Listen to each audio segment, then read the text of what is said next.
Crazy update sneak peek time.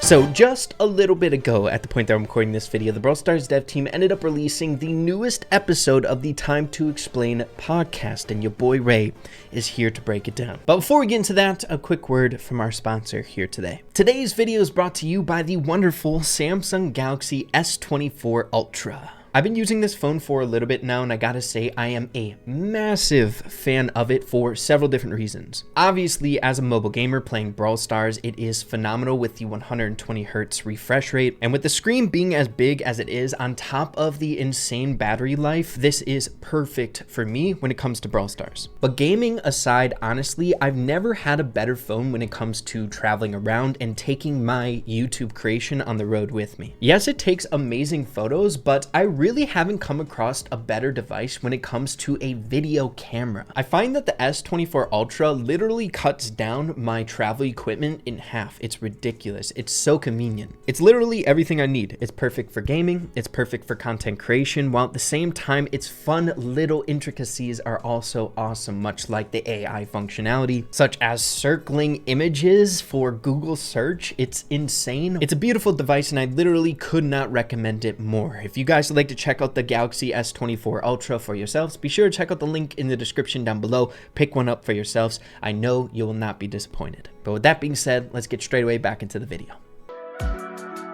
So jetting past quite a bit of content in the podcast to around the 35-minute mark, and we did pass by some really awesome discussion around balancing and some of the more broken brawlers being released here recently, much like Larry and Lori, and early access offers, which I would highly recommend checking it out. But around the 35-minute mark relates to a recent topic that we discussed here on the channel when it comes to this very next update. In a recent video here on the channel, we had ended up going over a bit more deeply the Brawl Together campaign video that was posted to the official Brawl Stars YouTube channel. In it, there was some really interesting details aside from the few hypercharges that have already been sneak peeked, much like buzzes and bells, but there was also some really interesting gameplay footage of unseen mechanics. At the time, thinking about it in a bigger picture, there was a ton of speculation, much like it could be third star powers, maybe a star power rework, maybe hypercharge mechanics being designed. But what really stood out to me, the speculation inside the community that makes the most sense in my eyes, and now I think 100% confirmed, or dang near close to that 100% mark, is we're seeing abilities being tested on a playable character,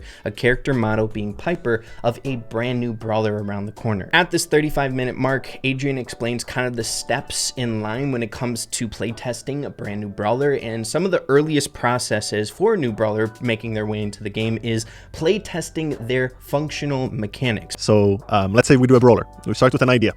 Anyone can have an idea, but let's say we have an idea for Brawl. Let's say we want to make an assassin. Okay, so we basically sketch out the brawler kit on paper, like it should do this. Okay, and then we basically start with an early prototype. So okay, we implement it into the game. Maybe it looks like another Brawl, maybe it looks like Edgar, but it has different abilities, right? Like before all the art comes in, before all the visuals and stuff, just so we can feel how do the abilities feel. And I think that's what we saw in the Brawl Together campaign video. We saw some mechanics for new brawlers being used on a Piper placeholder model, as well as potentially a second brawler and context on their family coming out and addressed in this next Brawl talk that we will be getting sometime here in the future. At the 1 hour and 40-minute mark, we segue into the official sneak peek segment of the podcast. And I gotta say, dude, there are 3 big beats in this sneak peek segment, and we are pretty dang spot on about 2 of them in that recent video that we made here on the channel, and more of that to come. We have a bit more speculation to do on this future update before the Brawl Talk comes. Make sure to stay tuned for that. But the one that we didn't address, one that we didn't hit on, was a rework or improvements to fame inside of the game. The name that they ended up coming with are battle cards coming in this next update, or what they once were known as were frames for fame. The name of the feature changed. Big plot twist. It's not frame anymore. Because in the communication it was we called frame. It's not called frames. And it's not called what you're thinking about. It's called we discussed the names a lot. Battle card background, isn't it?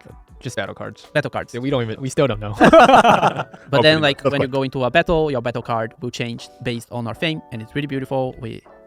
Like we had like when Gonzalo was showing to us, like we are like, wow, we had a wow moment. We did have a big wow meeting. moment. Yeah, so it's pretty cool. Sounds really, really interesting if you ask me what they ended up discussing. I really think the dev team is hearing our feedback about Fame. I feel like a lot of people are pretty frustrated about the Fame thing inside the game. It just eats up credits. But what they discuss in the podcast itself, it kind of makes a little bit of sense, seeing that Fame is really endgame stuff. It makes sense for there to be something to strive for once you become an endgame player. We're getting enough credits from different resources in the game isn't as hard to do when you have like all the brawlers unlocked. So it kind of makes sense to have a category for your things to go to so you can work towards this end game goal being Fame. But what I like what they're doing with this feedback is doing more implementations for Fame, making a bit more cooler on the cosmetic side of things, which this battle card is going to supplement.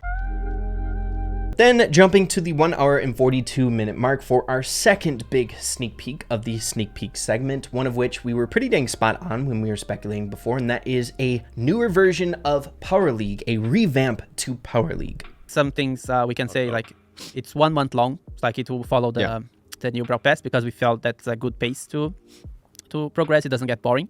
V's working on the rewards, so you know, if you don't like it, Just throw him under the bus while he's not here. no, it's gonna be awesome. Like I think they're really exciting. Yeah. It's gonna be way more than current Power League. Yeah. And you're gonna be getting it every month, so it's gonna feel a lot better. I mean, we're gonna try something pretty wild with new ranked system. We're gonna try to have modifiers in ranked, not the ones you're used to, by the way. I think importantly for us is that they stay competitive and not RNG based, so they should be predictable. So for example, you won't have one team's map covered in snow and the other one's not, stuff like that. So when we make these modifiers, we want the games to play out differently. We want you to influence what brawlers you want to pick depending on the mode, the map composition, and the modifier. So it's basically another layer of skill expression. But also, like, we are addressing a lot of complaints about the current Power League, which is like players picking low-level brawlers or report system. Yay, we are actually working on the report system. And then a bit more casual for the casuals. The first ranks, it's not going to be like the banning phase, having banning phase and like a peak phase for each player. Yeah. And then we kept the hardcore or like the competitive mode towards Diamond and up. Diamond and up. Yeah. First important thing, Power League is going to be 1 month long, the same exact duration as the new seasonal Brawl Passes that we have here in the game. So it's going to be equivalent to the Brawl Pass season. Pretty dang cool. I like the shorter duration. It feels kind of snappy, feels fresh. You know, I like the 1 month long thing. What they ended up saying is there's going to be a lot more rewards than the regular Power League that we're normally used to here. And probably the biggest implementation to making it new and feeling different from the older version of Power League is we are going to be getting modifiers. At first glance, I was a little bit surprised and a little bit nervous about what that might look like in a competitive mode. You know, I feel like modifiers can have a bit of RNG around it, but from what they explained, obviously I can't see what the modifiers are like or anything like that. It makes it sound kind of decent, seeing that with the current version of Power League, it's kind of redundant after a while.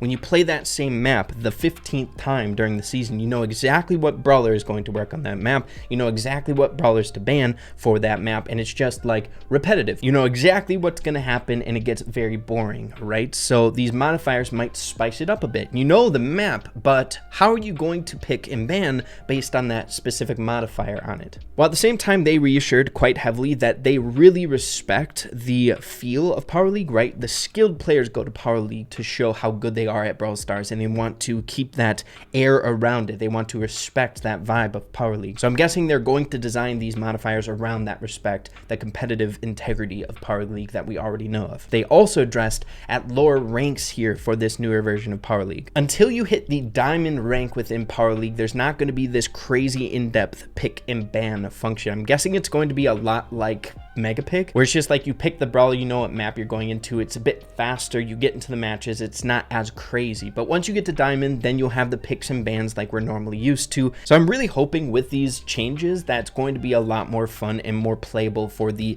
general population in Brawl Stars and making it worthwhile. I would really love to see some sort of cosmetics being played in there. We'll have to wait and see on that note, but sounds interesting, right? The revamp to Power League. And then the hour and 48 minute mark, the third biggest beat during this sneak peek segment. Once again, something that we brought up in that previous video, and that was all around that pin, the hammer pin. They had a physical hammer in the office. And then I have another sneak peek here. Should I raise this thing? Raise it. Yeah. Oh, raise it. Can you though? Are you worthy? Can you add some effects, team? Oh. Take this away from you. They know better.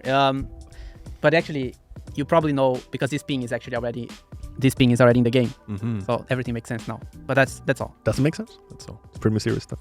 Super important, and seeing that they didn't elaborate on it quite heavily, I got a feeling it's going to be one of two things, if not both. Number one, I think it's once again a callback to that already established theme that was implemented into Brawl Stars, but not really flushed out, and that is the Mount Olympus theme with the skins that we have for Brock, Tick, Nani, and it is just kind of like a skin theme right now, but I think it has much more to it. It has much more potential. We had like a fleshed out animation for the Mount Olympus theme and a location. We saw in the animation we're up in the sky, right? Kind of like adjacent to the Candyland update where we're kind of up in the sky as well. I think that has so much potential for an update theme around the corner, and I think that's going to be an update theme, one of the two that we're going to be discussed within the Brawl Talk, right? But I also think there's a lot of potential for this hammer to be related to a brawler fitting into that theme and being released with that Brawl Pass season with like the early access treatment and all that jazz. So with that being said, if that is the theme, I could see a brand new brawler family, a brawler trio being developed for this update in the Brawl Talk, and some other evidence pointing to it potentially being related to a new brawler. Number one, obviously they didn't really elaborate too thoroughly over this random hammer. They just brought it out as the sneak peek, they put it down, they moved on. But number two, and I thought this might be a little looking too far into it, but I tend to trust my gut, and it's got me places here with predicting updates in the past. But when Adrian or someone, I forget who specifically said it, but they said, can you wield it? Like, do you have what it takes to pick it up, right? In a joking manner to Danny when he was bending over to grab it. And then I have another sneak peek here. Should I raise this thing? Raise it. Yeah. Oh, raise it. Can you though? Are you worthy? It's giving me like Thor vibes like insanely, and I know I messed up the whole origin of, obviously Thor isn't a part of the Mount Olympus theology, but man, when you see like a hammer and there's like a lightning bolt symbol at the bottom of it, and you have people in the podcast saying, are you worthy to wield that hammer, right? Thor's the only guy who can wield it. You have to be worthy of the hammer, right? It's got to be bestowed upon you. So I think that's the reason why they ended up discussing that or saying that little cheeky remark, and another reason why I think it could be related to Brawler in the future, a lightning based like hammer wielding brawler. I think that sounds sick if you ask me. And as time goes on, as you guys know, I always keep up to date with these like sneak peeks as we get closer and closer to the Brawl Talk. I bet we'll get a bit more context over this or better speculation over it, so make sure to stay tuned for that. But then circling around to pretty much so towards the later half of the podcast at the 2 hour and 26 minute mark. This one is like me looking really far into it. And typically I don't do this, but you know, human behavior in a podcast setting, they're just chilling, talking, it's not heavily scripted. And I think some things might be able to slip a little bit. And I think this very well could be something like that. Are y'all planning to ever do a Brawler concept competition in the near future? Where the community can make a completely new brawler. I think it will be make the community bond and have fun. That does sound really fun. I did talk about that when they asked to Supercell Make to have a brawler. Like, I personally feel that will be amazing. But I think, yeah, like some guidelines, maybe like we need an assassin and it has to be mythic. And then has to be from the trio of Willow, something like that. So Danny was giving a hypothetical of a possibility in the very near future, or a want on his end, to have like somewhat of a Supercell Make campaign, but for a brawler designing contest. For instead of a skin being implemented in the game, it'd be cool to have like a Supercell Make for a new brawler being implemented into the game. And he was going through some different things conceptually for this outcome potential. And he said to make it like really easy, because there was some worry about this idea and stuff like that, for there to be like benchmarks or things centralized around a potential brawler design for this possibility to work. So he listed like, what if it was an assassin brawler fitting into the mythic rarity? I think those weren't like super important. I don't know, maybe he's like literally leaking the brawler or something like that. But I think what might have been a little slip is he ended up saying the third criteria of this hypothetical would fit into the Willow family. Could be slip of the tongue, could just be on the top of his head, the Willow family. But as we know, this has been subject to a ton of speculation for one of the newest brawlers coming out in this update and past updates now for a few of them for a new brawler fitting into the Willow trio. Might be looking way too far into it, but it's just kind of another piece to the pie of evidence that we already have here. And I think there's a ton of potential for those placeholder abilities on the Piper model in that Brawl Together campaign for it to fit in the Willow trio, the Swamp of Love trio. And I'm really feeling good about a brawler fitting into that trio here in this next update based on the evidence and just gut feelings here. So where my mind is at now with the evidence that we have and the sneak peeks that we have up until this point, I think a new brawler fitting into the Swamp of Love trio along with Willow, and then another brawler in this secondary theme, the next season of the Brawl Pass, I'm guessing going to be discussed within this most recent Brawl Talk around this Mount Olympus theme, and a brawler fitting into a brand new trio having something to do with that hammer that is brought up now twice on two separate occasions. Definitely has some significance, that hammer. Can't wait to see what a brawler might be centralized around that. But other than that, there wasn't that much crazy other things to go over. There was some smaller details, much like other reskinning brawler skins that are more rare will be released here in the future around more popular base skins. New skin recolorings, you know the whole gist. We just had one for Fang that was really popular and I think was pretty dang successful. We'll be seeing more of those in the future. And yeah, other just really exciting stuff in this next Brawl Talk. I think this podcast was pretty dang juicy for the sneak peeks, and I think there's definitely more to come. So as I said before, be sure to stay tuned. You guys know I tried to be that update guy for you pre, post, and during for these Brawl Talks and things along those lines here for updates inside of Brawl Stars. So yeah, stay tuned, subscribe to the channel. I'll be on top of everything you need to know. But yeah, thank you guys for tuning in. We'll be talking super soon about these future update shenanigans. Catch you later.